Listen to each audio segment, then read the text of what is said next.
tardes, muy buenas tardes, bienvenidos a una nueva edición de Conexión Global. Durante la próxima media hora los voy a estar acompañando en la revisión de todas las informaciones de la actualidad internacional.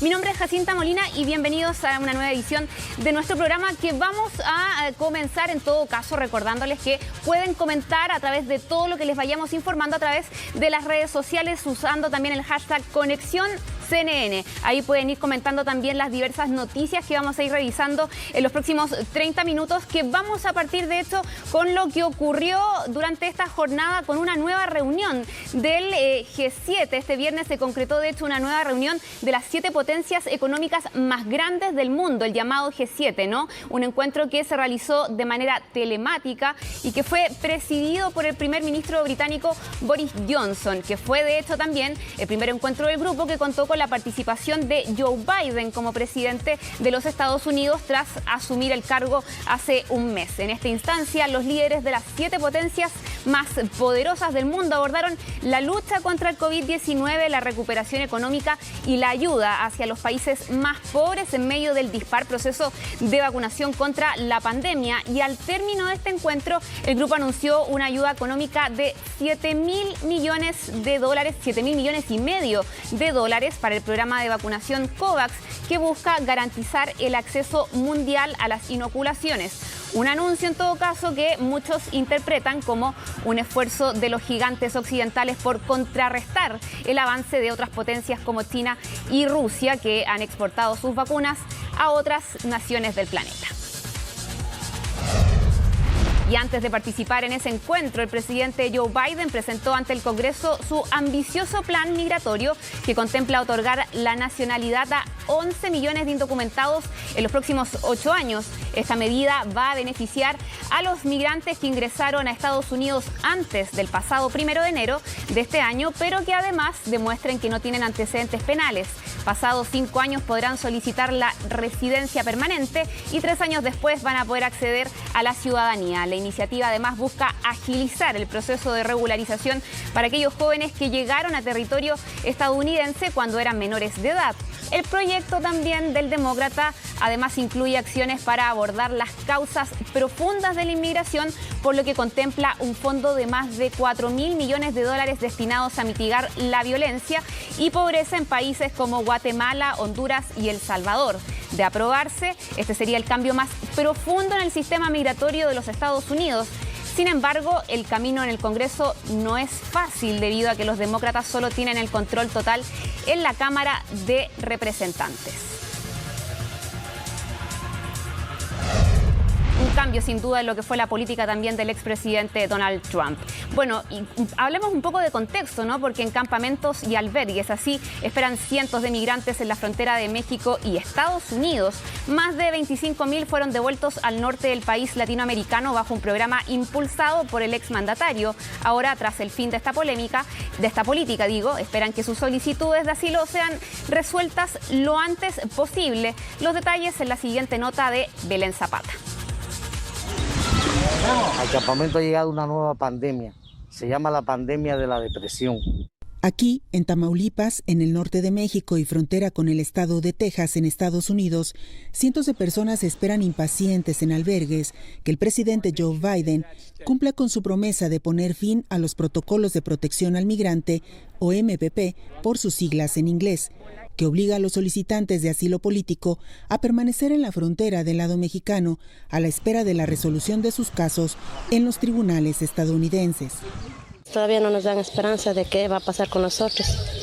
Solo dicen que tal vez ya van a abrirse los puentes, que ya vamos a pasar, pero es los rumores de todos los días y como quien dicen, juegan con nuestros sentimientos, juegan con nosotros.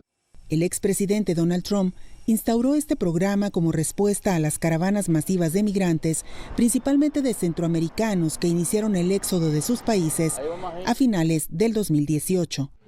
La pandemia de COVID-19, sin embargo, retrasó los procesos, según Gladys Cañas, integrante de la Organización de Apoyo a Migrantes, ayudándolos a triunfar. En marzo del 2020, a raíz de la pandemia, da otro giro esta migración también, porque viene a trastocar ese orden, entre paréntesis, que tenían para pasar. muchos migrantes deciden, de los que estaban pernoctando dentro del campamento, deciden retirarse del campamento por su seguridad. Las semanas se convirtieron en meses.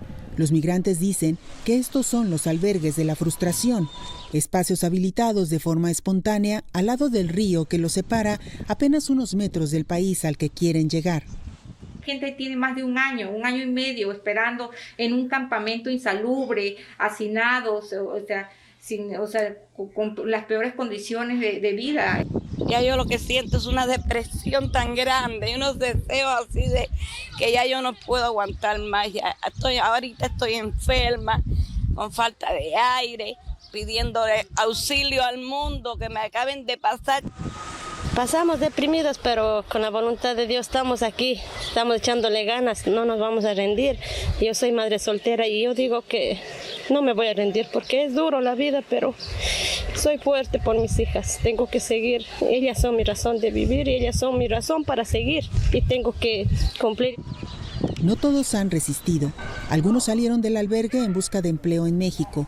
Otros fueron a vivir con familiares o amigos y otros optaron por cruzar ilegalmente el río que divide a ambos países. Lo más frustrante de nosotros es ver cómo los centroamericanos que están llegando cruzan el río, son recibidos en Brooklyn, lo examinan, si no tienen COVID, lo mandan con sus familiares. Y nosotros ni eso podemos hacer, porque como estamos registrados bajo el proceso de los americanos, ellos nos buscan en los archivos y se nos puede aplicar el artículo 42 o nos retornan a México. No ir por otro lado rodeando ni nada, yo estoy aquí esperando. Y espero que me vean, que sigo aquí, que no he incumplido ninguna ley, estoy esperando a que cumplan ellos, que nos dejen pasar. La primera dama estuvo aquí en este campamento y nos prometió que si ellos triunfaban nos iban a sacar, porque ella personalmente vio cómo vivían niños, mujeres, hombres y ancianos aquí en condiciones infrahumanas. El llamado a una solución cada vez cobra más fuerza. Biden ha prometido un proyecto de ley que brinde un camino a la ciudadanía a los cerca de 11 millones de inmigrantes indocumentados que ya viven en Estados Unidos. Para CNN, Belén Zapata, Guadalajara, Jalisco. Vamos a cambiar absolutamente de tema porque el príncipe Harry y Meghan Markle informaron a la corona británica que no volverán a ser parte de la realeza, por lo que perderán todos sus títulos reales. La información fue anunciada hoy a través de un comunicado del Palacio de Buckingham, donde se anunció que ninguno de los dos volverá como miembro activo de la monarquía. Esto significaría que Harry deberá renunciar a todos sus títulos militares honorarios y su vinculación con organizaciones de beneficencia y culturales. Según la prensa inglesa, la decisión habría entristecido a la reina Isabel II. Sin embargo, también habría expresado que tanto Harry como Meghan continúan siendo miembros queridos de la familia real. La pareja actualmente vive en California y ya está esperando la llegada de su segundo hijo o hija. Se especula que hablarán más sobre su salida de la realeza en una entrevista que le concedieron a la reconocida presentadora de televisión estadounidense Oprah Winfrey, la cual se estrenará el próximo 7 de marzo en la cadena CBS.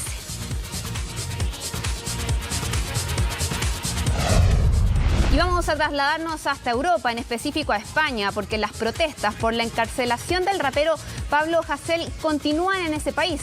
Por tercera jornada consecutiva se registraron violentas manifestaciones en diferentes ciudades de España, como ha sido la tónica, eso sí, en los últimos días. Cientos de personas se congregaron la noche de este jueves en el centro de Barcelona. La manifestación rápidamente dio paso a los disturbios con manifestantes que levantaron barricadas, quemaron contenedores de basura y lanzaron piedras contra la policía.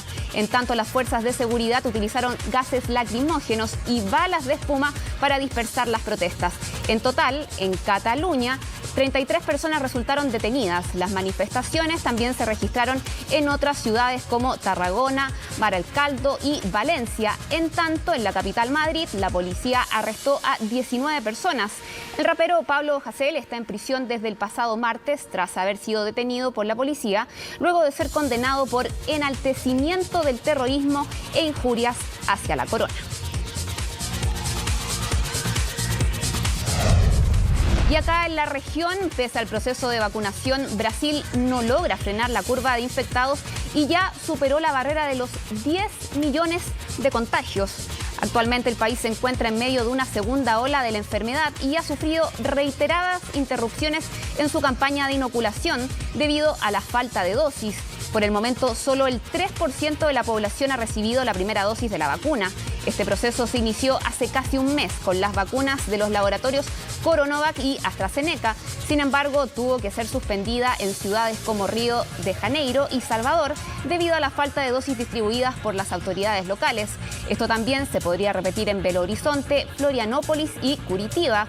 Antes de esto, el ministro de Salud, Eduardo Pazuello, aseguró que conseguirán más de 230 millones de dosis para fines de julio de este año. Con estas cifras, eso sí, Brasil ha superado los 243.000 muertos desde que comenzó la pandemia, convirtiéndose en el segundo país con mayor número de fallecidos después de los Estados Unidos. Y la represión en Myanmar dejó su primera víctima fatal. Murió la joven que recibió un disparo durante las protestas en contra del golpe de Estado en ese país. Se trata de una mujer de 20 años que permanecía en estado crítico desde el pasado 9 de febrero. La víctima estaba participando en las manifestaciones que se convocaron ese día en la capital Naypyidaw cuando recibió el disparo. Tras confirmarse su muerte, el personal del hospital en que estaba ingresada anunció que el cuerpo será sometido a una autopsia, mientras Amnistía Internacional aseguró que han analizado registros fotográficos y videos en los que se observa a un agente de la policía sostener una ametralladora Uzi cerca del lugar donde la joven recibió el impacto de bala. Las protestas estallaron en Myanmar hace casi 2 semanas, luego que el ejército se tomara el poder acusando un supuesto fraude electoral, aunque sin pruebas.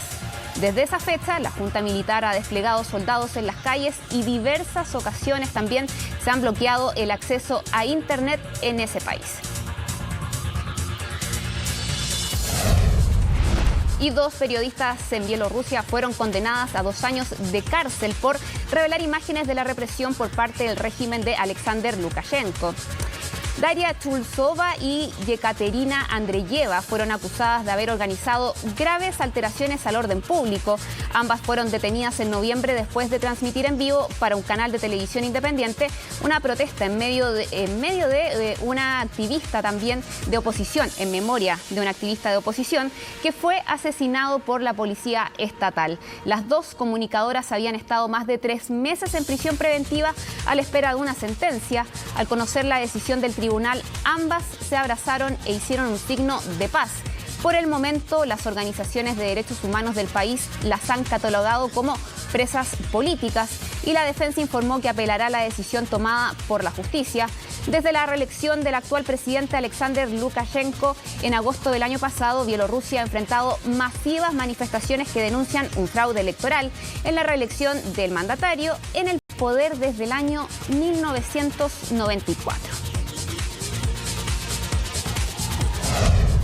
Y vamos a volver a los Estados Unidos porque esto ha generado polémica. El senador republicano por Texas, Ted Cruz, fue sorprendido en Cancún mientras su estado atraviesa una de las peores crisis producto de la tormenta de nieve.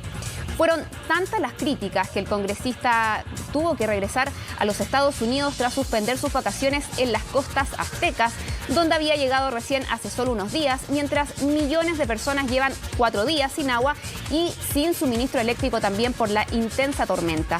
El político republicano explicó que sus hijas deseaban irse de viaje y que él solo intentó ser un buen padre. Sin embargo, eso fue desmentido luego que The New York Times revelara parte de una conversación de la esposa de Cruz, Heidi, quien mantuvo también esta conversación con amigos en las que menciona que su casa estaba congelada y que proponía que se unieran a la escapada al Hotel Ritz-Carlton de Cancún. Los reproches no se hicieron esperar, por cierto, tanto que el Partido Demócrata de Texas pidió la dimisión del senador y decenas de personas se han congregado en las calles para protestar. Empecé a tener dudas casi en el momento en el que me senté en el avión porque, por un lado, todos los que somos padres tenemos una responsabilidad de cuidar a nuestros hijos, de cuidar a nuestra familia. Eso es algo que los tejanos han hecho alrededor del estado. Pero también tengo una responsabilidad que tomo muy en serio y es luchar por el estado de Texas. Y francamente, irme cuando tantos tejanos estaban sufriendo no se sintió bien, así que cambié mi vuelo de regreso. Aún así, pese a esa explicación, continúan los reproches. ¿Y por qué la molestia hacia el senador republicano? Bueno, porque la tormenta invernal y los fríos extremos continúan azotando al centro y sur de los Estados Unidos. Durante los últimos días se han registrado más de 40 muertos y millones de familias han sufrido cortes en el suministro de energía, un fenómeno meteorológico que, según los expertos, estaría directamente relacionado con el cambio climático. Michael Roa nos va a explicar en la siguiente nota toda esta situación. Para algunos expertos, los cambios en el clima, como los registrados esta semana en el sur y centro de Estados Unidos, tienen que ver con el cambio climático. Eso es lo que dice Tyler Maldon, meteorólogo de CNN. En Texas se están registrando bajas temperaturas en algunas áreas con las que no han tenido que lidiar en cerca de un siglo. La Tierra, a medida que se calienta, está tratando de mantener un equilibrio en sus temperaturas. Así es que tendremos un calor extremo, pero también un frío extremo. En Texas y Luisiana, la tormenta invernal ha dejado en los últimos días a más de 4 millones de hogares sin electricidad. De a poco, la situación retoma la normalidad.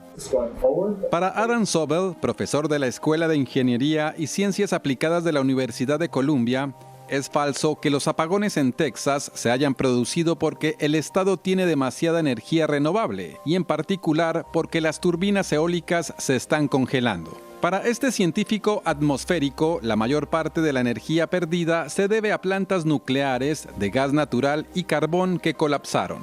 La energía eólica, asegura, representa solo el 10% de la electricidad de Texas durante el invierno. En la misma línea, el meteorólogo de CNN, Tyler Maldon, considera que a medida que el clima vaya siendo más extremo, los cortes en el suministro eléctrico podrían ocurrir con mayor frecuencia en Estados Unidos. A su juicio, las redes de interconexión eléctrica están diseñadas para operar según la demanda y el clima promedio en las diferentes regiones del país. Entonces, colapsan cuando aumenta inesperadamente el consumo tras registrarse un cambio extremo de temperatura. En 2020 hubo apagones continuos en California porque el estado no pudo generar suficiente electricidad para satisfacer la demanda de los consumidores durante el clima caluroso. Otros fenómenos meteorológicos que son cada vez más frecuentes, como los huracanes, ejercen igualmente mucha presión sobre la red eléctrica. Los expertos dicen que de esta tormenta invernal habrá lecciones que aprender. Entre ellas, la necesidad de preparar la infraestructura de Estados Unidos para soportar los problemas que el cambio climático probablemente nos depare. Michael Roa, CNN, Atlanta. Y vamos a continuar en los Estados Unidos con otra situación preocupante. En los últimos meses han aumentado los ataques contra asiáticos americanos en ese país, especialmente contra adultos. La xenofobia es otra de las consecuencias que ha traído la pandemia, aunque estas minorías aseguran también que el discurso del expresidente Donald Trump ayudó a alimentar esta discriminación. Los detalles los revisamos en la siguiente nota de María José Hinojosa. Quedó con una herida muy grave en su cabeza, sangrando, y no despertó otra vez. Nunca más lo volví a ver. Ese fue el resultado de la brutal golpiza que terminó con la vida de Vicha Ratanapakdi, inmigrante tailandés de 84 años, mientras daba una caminata por su vecindario en San Francisco. Su muerte es parte de una serie de crímenes de odio en contra de la población asiática en Estados Unidos desde que comenzó la pandemia. Durante el año pasado se registraron más de 2.800 denuncias de violencia contra asiáticos americanos y los ataques verbales aumentaron en un 71%.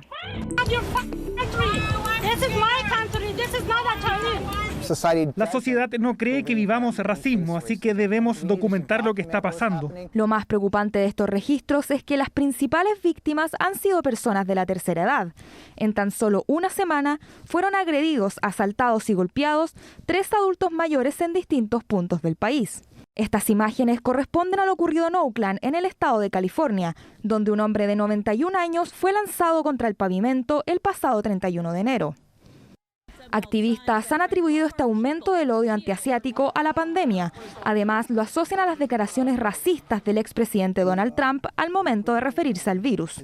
Es una enfermedad que sin cuestionarlo tiene más nombres que otra enfermedad en la historia. Puedo llamarla Kung Flu, el virus chino. No creo que sea una coincidencia que inmediatamente después de que él empezó a referirse esto como Kung Flu o el virus de China, vimos un incremento de 1900% de los crímenes de odio y abuso solo en Nueva York. Y es que en el barrio chino de la Gran Manzana, la situación alerta a la comunidad. Durante este año se han contabilizado más de 20 asaltos y agresiones. Es por esta razón que un grupo de jóvenes ha comenzado a movilizarse con el fin de protestar y proteger a su comunidad en las calles. Tienes esta rabia y piensas, ¿qué puedo hacer? Y esto es lo que estoy haciendo. Su principal objetivo, acompañar y resguardar a los adultos mayores, quienes además de luchar contra un virus, han tenido que soportar la violencia y la discriminación. Bueno, ya estamos llegando al término de nuestro programa, este episodio de hoy, pero nos queremos despedir con nuevas imágenes enviadas por el robot Perseverance, o Perseverancia en español, tras su exitosa llegada a Marte. Luego de 7 meses de viaje, la sonda de la NASA logró aterrizar el pasado jueves en el planeta rojo. Este es uno de los vehículos más avanzados que ha enviado la organización y tiene como objetivo responder al interrogante de si existió vida en Marte. Este viernes, de hecho, se dieron a conocer nuevas fotografías. Una de ellas muestra a Perseverance a tan solo 2 metros de su aterrizaje. La segunda muestra también la desierta y rocosa superficie de Marte, mientras que en la tercera se puede ver una de las ruedas del vehículo y algunas rocas cerca de este. Estas son, de hecho, las primeras fotografías a color enviadas por el robot y han sido también difundidas a través de la cuenta oficial que esta misión tiene en Twitter. Así que con esas imágenes y de esta hazaña también que ha sido celebrada alrededor de todo el mundo, nosotros dejamos hasta acá este capítulo de Conexión Global. Los invitamos a que sigan en compañía de CNN Chile y por cierto también que tengan un muy buen fin de semana.